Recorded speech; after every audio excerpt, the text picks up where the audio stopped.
Yo, hold on. I ain't ready yet. Hold up. I gotta pour my shot, man. Dijon owed me some crown. Did I tell y'all? Yep.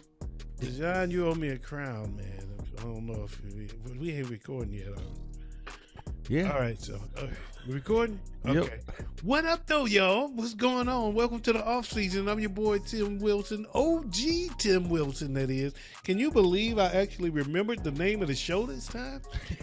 This is the Offseason, and I am here with the Nasty Boys, Big Ed and Waze, and we got a whole lot to talk about, so let's go ahead and take a shot. But hold up, let me hold up, back up. The Nasty Boys, Big Ed's and Ways. This is what I meant. So what up, though, Nasty Boys? Nothing much, chilling. Yeah, you already know we just keeping it nasty. I gotta give a shout out to Big Ed for doing a 12-hour Facebook Live Saturday. This nigga was on Facebook Live so long, Mark Zuckerberg had to come on and say, "Dog, enough." Enough already. Damn. This nigga was on forever. He was falling asleep. He was just sitting there like, but I gotta hand it to him. He found the only guy in the world that made him look smart.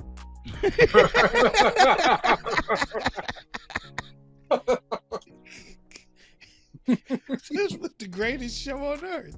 You gotta see it. You know I hope it's still up there. If it's still out there, y'all gotta watch it. You know he's a 49er fan. I do know he's a 49er fan. He's good when it comes to football, but dog bad when it comes to everything else. Big Ed mentioned the thing about Black Thought. He had a story about Black Thought and Questlove, and he's like,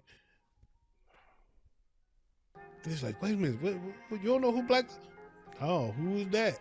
I said, you don't know who Black Thought is? I'm sitting there going, what are you talking about? You know Black Thought? Because he's like, they from the Roots. The Roots? You know he remind me of sometimes. You didn't know. You ever seen that dude on the Facebook Reels? His name's Blake Swain. He does when you high as hell videos. Bro, Dijon called me on speaker just so that we could listen to this damn show together. And the minute he got on, we was laughing and we stopped and we paused. We were talking and then we paused just in time to hear Big Ed say, "Man, what the fuck are you talking about?"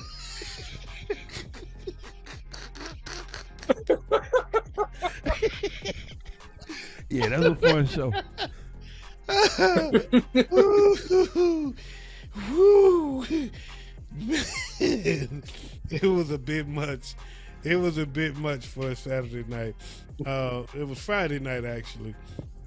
It was a bit much. Bitch, which, by the way, speaking of, I accidentally said bitch, I meant witch, but speaking of bitch, I did cancel that bitch. She was fine as she was. I canceled her ass for the whole weekend. I stood up on Friday and distant for Saturday. I said, you know what? I changed my mind about you. You out. I can't trust you. I don't trust you. I can't trust you. Why am I even going to waste my time? I was just trying to get you, keep you around long enough to hit the draws, and it ain't worth it. So, on that note, man, let's toast. This one's to family, to life. Big up to my girl CC out there in Houston, man. Rest in peace to Mama Betty Hawkins, man. I love you, baby. And big up and prayers go up to my man Gerald Robinson down there too. I heard you had a bad spill and you're going in and out the hospital, but you're gonna be all right because I got time to whoop your ass. Yo, toast up, baby. Cheers. Cheers. Yes, sir. All right, y'all ready to get this done? Hold on. I gotta drink water for this one. All right. Wash down that crown that Dijon owed me. So what should we talk about first?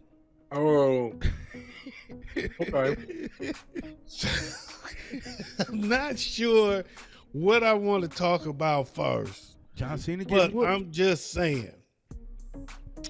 Let's start with the NCAA finals. I'm going to start with the women's. Okay. I was telling y'all last week, there was this white girl on Iowa that was fire. Mm-hmm. Dropped 41 on somebody. Caitlin Clark is her name. Oh, you know her name? Nah, don't Yep. you? But she came out in the Final Four, highly underdog, big time underdogs to South Carolina, and dropped 40 on their ass and went to the finals. Did the John Cena on them. Did the wave over her. The girl she was checking was at the 3-point line, threatening to shoot a three. She just waved her off and went down into the paint. Go ahead, shoot. You ain't got nothing. Right? And she was right. And they played LSU in the finals. Ooh. LSU won. The most outstanding player of the tournament was Angel Reese from LSU. Mm-hmm. Little cutie, sister. Oh, I like her. I like her a lot. You know I like them young. Angel Reese won, and Angel Reese gave Caitlin John Cena. Said, look at the ring. I got the ring. I'm getting the ring, baby. And white folks went crazy. Man. Ain't that the usual? They lost their rabbit ass mind. Yeah. They were called, it was all swag, and over again, we were seeing Caitlin Clark doing it, and we saw Caitlin Clark do the wave off and all of that. John Cena even hit her up. It was all good. But when she got hit back with it, white folks lost their mind. Mm-hmm. They went crazy. Keith Oberlin, ain't that his damn name? Keith Olbermann. Keith Olbermann went on Twitter and called her an effing idiot. To which Shaq responded, said, just shut up. Shut your dumb ass up. Samuel L. Jackson hit his ass too. Shaq said, shut your dumb ass up, bro. I mean, this is a college kid. Really? You gotta hit her with the effing idiot because she did her move on her. She hit her in the face with her own move. That's what she been doing to people. Did I hear anybody say that when Chris Paul did the shimmy on Steph Curry?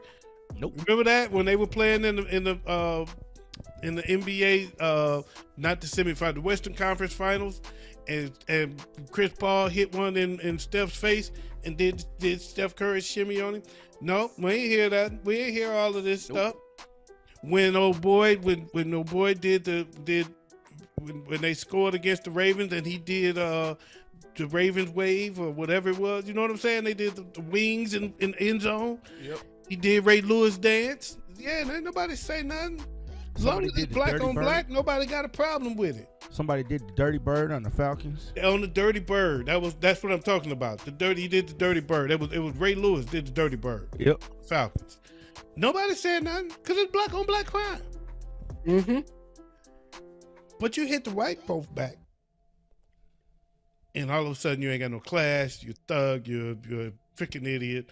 You got all these things you need to apologize for. Haven't they been saying that about a couple different women's teams this year? How they were acting thuggish on the court? You know what? I can't say I can honestly not say I've paid enough attention to women's basketball to have an answer for that. Oh, okay. Yeah, because I've seen a couple stories throughout the year about how they were calling out different teams for the women acting, and they were all black teams where the women were acting thuggish on the court. I don't know, but I know this particular incident was something that Caitlin Clark did, and it was cool. And then Angel Reese did it back at her, and it's a problem. And it was the most blatant show of, oh, it's cool when you do it. Mm-hmm. We do it all of a sudden, it ain't cool. It was the most blatant example of it, because not only did I do exactly the same gesture she did, I did it to the person that did it. Right. She's the one that did it. I didn't just do it to somebody else, some other random white chick. I did it at the one that did it. Yeah. Yeah.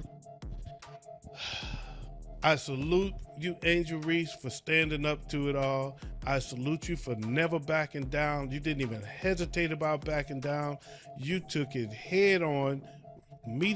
First media session, as soon as you took the stand, you jumped right in and stood up to it like a real one. And I salute you for that. And called them right out, called them what they were. Told them, I've been hearing it all year. You called me, you say I'm too ghetto, you say I'm too hood, you say I've been hearing it all year. I don't fit into your box. But it was cool when she did it, and it's not cool when I did it. It's a problem when I do it. So this is for all the girls that look like me. Oh, that was strong. Who don't have a voice. Be unapologetically you. Yeah. Ooh, let me tell you something. I'm gonna give Caitlyn her props as well, because she came in to Angel Reese's defense and made it very clear that this is all about sportsmanship. And as far as she was concerned, it wasn't anything ill-willed or anything like that. She was all cool with it. You know, so I have to give her props, because she's speaking up and like, nah, y'all's wrong. Y'all's in the wrong, not her. Yeah, no, I agree with you. She never, ever had a problem with it. And that was another word they used. It wasn't unsportsmanship. And she was like, ain't nothing wrong with what she did. I do this shit too. I talk shit too. She got respect. She had nothing but good things to say to me when we actually talked. I was doing my best to not pay attention to it during the game. I don't do social media, and I wasn't paying attention to it. And so I got wind of all of this, and I'm like, what's going on? You know, It don't bother me. That don't bother me. Yeah, I talk it too. I can take it. I talk it. I can talk it. I can take it. But y'all out here making a big deal of it, not me. So props to Caitlyn on that. And not only that, props to Caitlin Clark for the second week in a row. The girl can ball, because what got washed away is how good of a game this was. This was a fantastic basketball game. Caitlin Clark broke the record for the most threes scored in the finals championship, in the finals history, by the way. So Caitlin Clark balled the fuck out. Yeah. She did ball out. She hit more threes than's ever been hit in that game, in the finals. So let's not let the game get washed away in this commentary. However, I will say this is the most women's basketball have been talked about in sports media. Man, they had I can ever remember. 9.9 million people watched that game. And that's dope. I appreciate that more than like if a WNBA game pulled that number. And that's only because people are watching it from the source, so they know what the future of that side of the sport looks like. And so now they're excited because they want to see these two match up in the WNBA. Now you got a rivalry, man. Now you've got your Bird versus Magic. Yep, exactly. You potentially have your Bird versus, because a lot of people don't know, before Bird and Magic, the NBA was not that popular. No. The NBA Finals, when Magic won his first NBA Finals his rookie year, and he at that Game 7 where Kareem was hurt and he had to play every position on the floor. He started at center. He played every position on the floor that game. Ended up dropping 42, and Jamal Wilkes dropped 42, and they ended up winning. That game was shown on tape delay. Did y'all know that? That game was not broadcast live. Wow. Wow. Yeah, that's what the NBA was before Magic and Bird. That's what the NBA was. That game was showed on tape delay because it was played, quote unquote, too late. So they showed it the next day. Oh, okay. You already knew who won, but you didn't get to see it until the next day if you wanted to watch it. Damn. Yeah. NBA was not that popular before Larry Bird and Magic, and that's when David Stern realized that marketing players was better than marketing teams. So it used to be the Knicks versus the Pistons, and it used to be Boston versus LA, and then they realized Magic versus Bird sells more tickets and it sells more television viewers. More people will watch Magic versus Bird as opposed to the Lakers versus Boston. And that's why, and I look at that and I say, and I look back at that and how he marketed then came after that. He marketed the way he hated the bad boys. They're, you know what I'm saying? He hated them because they were not marketable. Like Magic and Bird, but they were the best team in the NBA, and they couldn't wait for somebody to knock them off. And then came the Golden Goose, which is Michael Jordan, and that's why he changed a lot of rules to help Jordan be successful, because Jordan was the Golden Goose, and Jordan was the marketable one.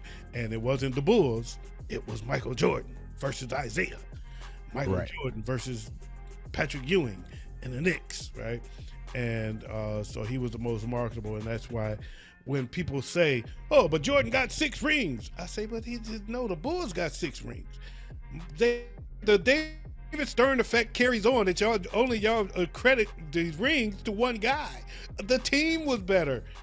Right. The team won the rings. What did he accomplish? Rings are not an individual accomplishment. Yeah, it's really not. I mean, if we're going by that, Robert Horry got 7. Oh. Yeah. Shit, Bill Russell got 11. Exactly. Exactly. And that noise I don't know if y'all could hear that, but that was. I heard that. I thought it was Big Ed. I ain't go front. No, it was text messages coming from my girl Cece, who I just gave a toast to. She lost her mom, Betty Hawkins, a couple days ago. So much love to the Hawkins family. Real talk. So that's my peoples down in H-Town. All right. So anyway, I don't have my ding. I want my ding. Ding. I want my ding. Ding, ding, ding, dong. I'm gonna stay with the NCAA finals, but now it goes to the men's. All right. And UConn came out on top. Which one of you had UConn winning it all? None of us. Oh man! Why do you gotta put the rest of us in this? Yep. It is what it is. Wasn't me. Why you gotta put the rest of us in this, man? I asked which one of you. You ain't have to bring me into this. We're talking about none of us. Well, what's us? So what's that all about? Trying to bring everybody else into your mess. So UConn, in dominant fashion, defeated San Diego State, who we all had in the finals. Yeah. No, we didn't. Nobody had San Diego State in the finals. No, I had Zaga and Marquette. I ain't saying it. You had Kent State against who? I had someone. I can't remember. This dude had Kent State winning it all. This was a year for the underdog, though. It was a year for that. This was the first time I can remember. No 1, 2, and 3. All the top 3 seeds of every bracket did not make the Final Four. No. That was amazing. The highest seed to make the Final Four was Connecticut, who was number 4. Yeah. And they ended up winning it. Because San Diego State was a 9. Yep. They were a 9 seed. And man, they looked like they did not belong there. Well, I'm not going to say that, because they did make a run later in the game, and they cut the lead back to 7. But they got owned. They definitely got owned. But UConn didn't. That was the closest game UConn played through the whole tournament, though. Oh. That's the crazy part. Wow. They blew everybody out. That was a 20-point blowout. They beat Gonzaga by 28. So yeah. Oh, Gonzaga. I'm sorry. It's Gonzaga. I've been corrected. It's Gonzaga, not Gonzaga. Oh. Okay. Okay, there's Consuela. Huh? Nothing. Okay. I think Joe's had too many shots tonight so far. Let's do another one. Okay. Look. Damn, bro, you answered that way too quick. Don't take. You ain't got to twist my arm. Don't take much. I still gotta go work with children tomorrow, so I'm good. Ding. All right, I need my ding. Okay, I'm bringing my ding back next week. Today we are recording this on April 4th, and 3 days ago was April 1st, which goes by another name, an unwritten holiday, which we call what? April Fools. April Fools. Man. And news outlets decided to play April Fools jokes on us. We did they. Yeah, they did. I got hit first thing in the morning, and once I realized I was hit, I decided I'm hitting everybody. Yeah, he got me with it. Got me Tried to get me. I looked it up right away. No, fuck. I didn't even look it up. I responded. I just woke up. I looked at it. I was like, nah. Imagine my reaction when I woke up in the morning and the first news I saw was breaking news. Debo has been traded. I'm like, what?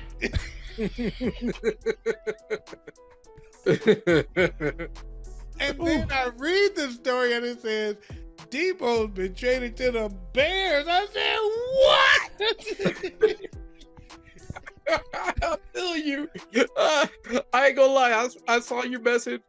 I looked at it. I was like, "Nah, fuck that. I don't believe this." So I went and I went straight into Ian Rappaport. I was like, "Nope, I don't see it." I had to tell Wade, bro, it's April 1st today. I'm like, oh damn. When I tell you, I was throwing shit until I realized, hold up. Yeah. Wait a minute. Yeah. Your horses. All right. I'm about to send this to Big Ed. Here we go. Let me trim this down. Oh man, you got me good with it. Yeah, that was a doozy. I got a lot of people with that one. And then another one came out who I ended up hitting my buddy Johnny Mechanic today. And that was that Cam Newton was picked up by the Lions over beer and cheese sticks. Yeah, that one got me though. I thought that one was actually true. No, that one didn't get me. I was like, that's bullshit. The reason that one didn't get me is because the beer and cheese sticks. When I was reading the story and it said Dan Campbell and what's the GM name? They said Dan Campbell and the GM was Brad Holmes. They hit it off with Cam Newton. They decided to sign him after they hit it off over beer. Over beer and cheese sticks. I said, that's bullshit. Yeah. That is bullshit. These niggas ain't out having beer and cheese sticks like they out at BW's Buffalo Wild Wings or something and just chilling. No, that ain't happening. There ain't no beer and cheese sticks, people. That didn't happen. That didn't happen. No. But boy, Jab was running with it. Man, I'm sitting here. I'm like, he was in my DMs. He was running with it.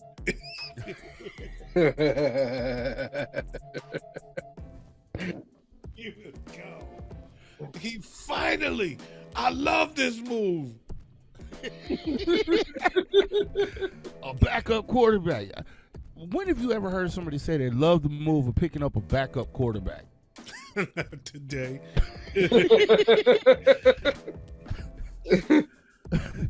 And his son said, "Where are you getting this?" And I said, "He got hit with an April Fool's joke and he fell for it."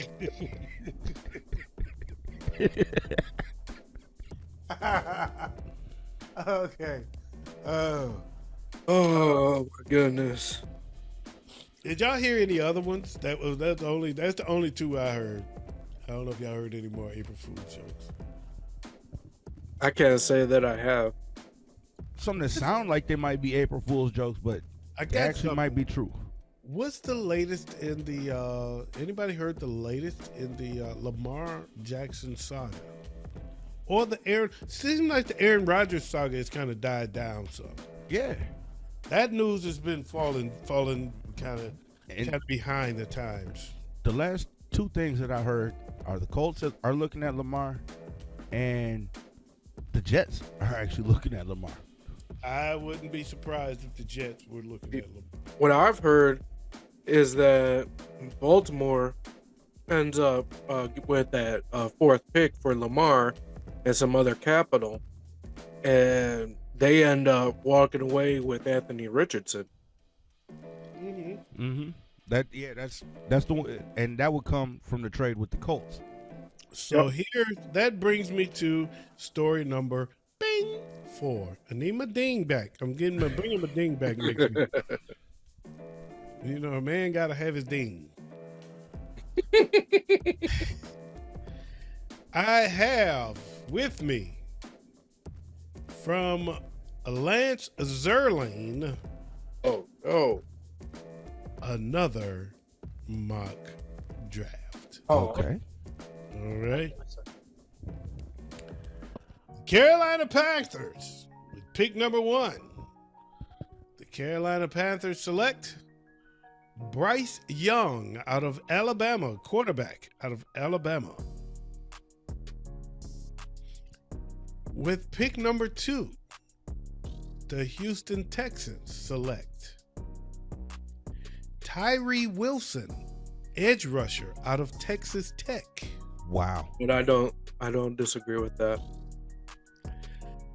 With pick Gonna run number with Davis 3, Mills.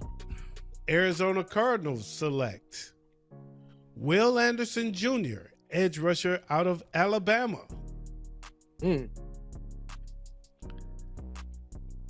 And pick number 4. Doon, doon, doon. There's been a trade. Uh-oh. The Indianapolis Colts trade pick number 4 to the Baltimore Ravens for Lamar Jackson. And with pick number 4, the Baltimore Ravens select C.J. Stroud, quarterback out of Ohio State. Ooh. That is the premium place. Pick number 5, the Seattle Seahawks select Jalen Carter, defensive tackle out of Georgia.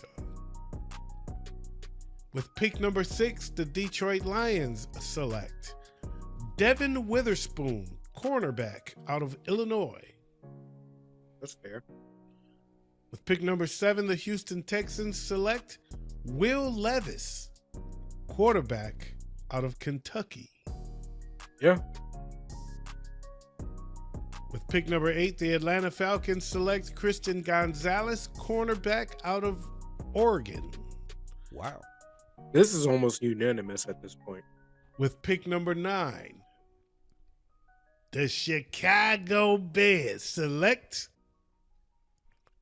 Lucas Van Ness, edge rusher out of Iowa. Yeah. And with pick number 10, the Philadelphia Eagles select Peter Skoronski, offensive lineman from Northwestern. I think about that top 10. Does he have the Vikings pick? Yes, he does. But the Vikings ain't in the top 10. No, they're not. That's a good thing. Well, we do the top 10. Let's do some. Then we also did some noticeables last week, and we'll do some noticeables this week. As you pointed out, someone you mentioned last week in Jigba, Jackson Smith and Jigba, out of Ohio, wide receiver out of Ohio State, went 11 to the Tennessee Titans. Okay. Anthony Richardson, quarterback out of Florida, went 14 to the New England Patriots. Ooh. Ooh. Yeah, I actually just heard some news today that Bills trying to get rid of Mac. He's shopping Mac Jones. Yes, I heard that too. Damn, Minnesota's gonna end up with him. At pick number 18, the Detroit Lions select Michael Mayer, tight end out of Notre Dame. That's a good spot. That's a good move actually for their system. And At pick number 19, Tampa Bay Buccaneers select Nolan Smith out of Georgia, edge rusher from Georgia, the guy that runs faster than O.J. Simpson. Damn. Let's see here. Who else is noticeable? 23, the Buffalo Bills select Bijan Robinson, running back out of Texas. Okay. You said the Bills got him? Yeah, it's dangerous. That's scary. Yeah, that is. That screenplay is going to be insane. That would be scary as hell. At pick number 27, the Minnesota Vikings select Drew Sanders out of Arkansas, linebacker. Okay. Because they traded with Buffalo in this scenario. Yeah. Yeah, you were about to say, Big Ed. Oh no, go ahead. No, you said. Well, I just seen another mock draft that has the Bears trading out of the 9th pick. Nobody care about your mock drafts, though. Why you always got to compete? You always got to compete with. No, I'm not. I'm just saying this is an interesting, scenario. All right, go ahead. They trade with your Bears news. The Tennessee Titans end up getting the 9th pick. They pick Will Levis. The Bears trade down to number 11 and pick up Nolan Smith. That was not interesting. That was not interesting.